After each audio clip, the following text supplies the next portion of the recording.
Bonjour, je vous propose aujourd'hui d'étudier le diagramme EPH du soufre. Voici les 6 espèces qu'on se propose de placer dans le diagramme. Elles sont déjà placées. La question, comment fait-on pour les placer? Dans un premier temps, on va déterminer le degré d'oxydation du soufre dans les différents composés, en se servant du fait que la somme des nombres d'oxydation est égale à la charge. On se rappelle aussi que l'oxygène est au degré d'oxydation -2, puisque si on prend la structure de l'eau, à chaque fois vous affectez -1 pour chaque liaison étudiée, vous affectez -1 à l'élément le plus électronégatif et +1 à l'élément le plus électropositif. Et après on fait le bilan, l'oxygène est bien à -2. Donc on détermine ici valeur +2, -2 pour S2-. Pour HS-, on pourrait faire la même chose et on peut aussi remarquer que HS- c'est l'acide du couple acido-basique HS-S2-.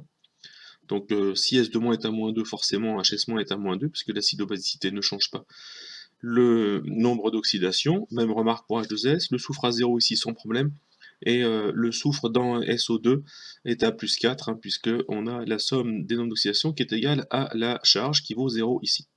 Ça permet après de tracer le squelette du diagramme.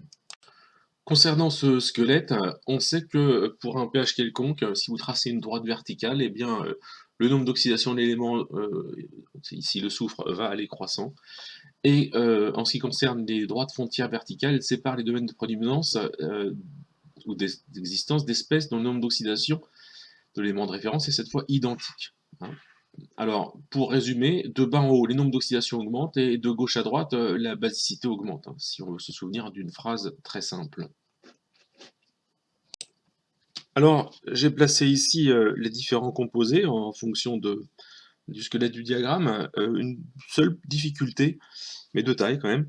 Si par exemple je trace une droite ici verticale, vous voyez, là j'ai un degré d'oxydation qui est à -2. Ici, si je plaçais le soufre, imaginons que je place le soufre, j'aurais 0, et là SO2, bah, j'aurais bien plus 4, donc -2, 0, +4, ça convient. Donc certains voudraient mettre le soufre ici, à la place de SO3 -.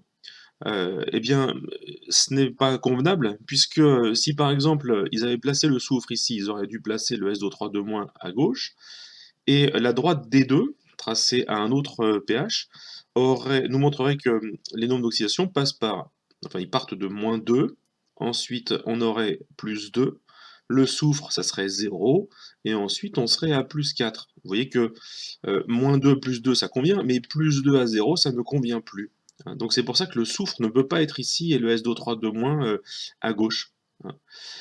Donc c'est bien le SO3 qui est dans ce domaine. Remarquez que ça ne change pas le problème. J'ai bien ici des nombres d'oxydation pour la droite D1 qui sont bien croissants, hein. -2, +2, +4. Voilà, tout va bien. Alors je me suis amusé, pour ceux que ça intéresse, à déterminer les pentes de toutes les portions de droite qui sont représentées dans le diagramme, sauf celles qui sont verticales. Et voici ces pentes.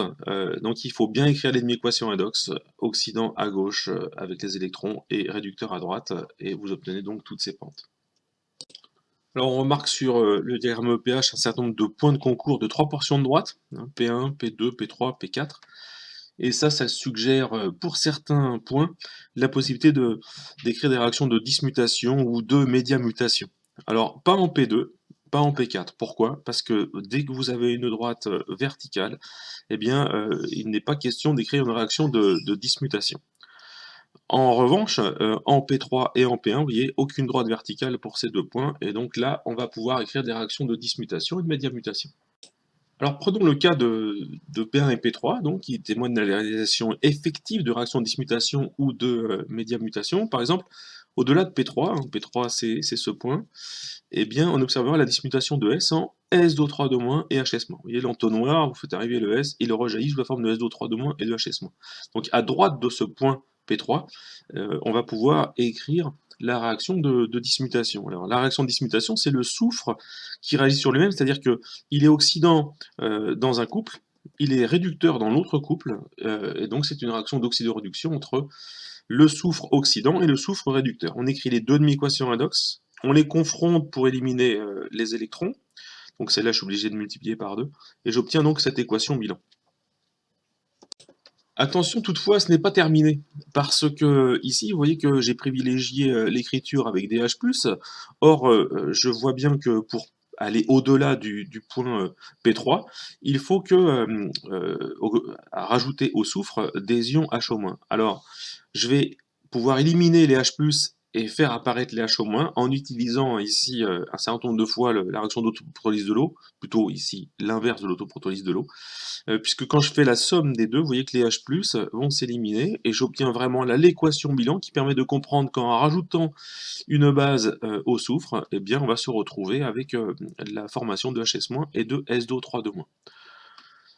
Et la médiamutation dans ce cas-là, eh bien quand vous avez une réaction de dismutation, on peut écrire la réaction de médiamutation. Alors j'ai dit que c'était l'inverse, pas tout à fait, parce que si on regarde de près, c'est pas l'inverse exactement de celle-là, puisque pour transformer HS- et SDO3-, à l'inverse, il faut cette fois rajouter des H+. Donc vous voyez que je prends l'inverse de celle que j'avais obtenue ici avec les H+.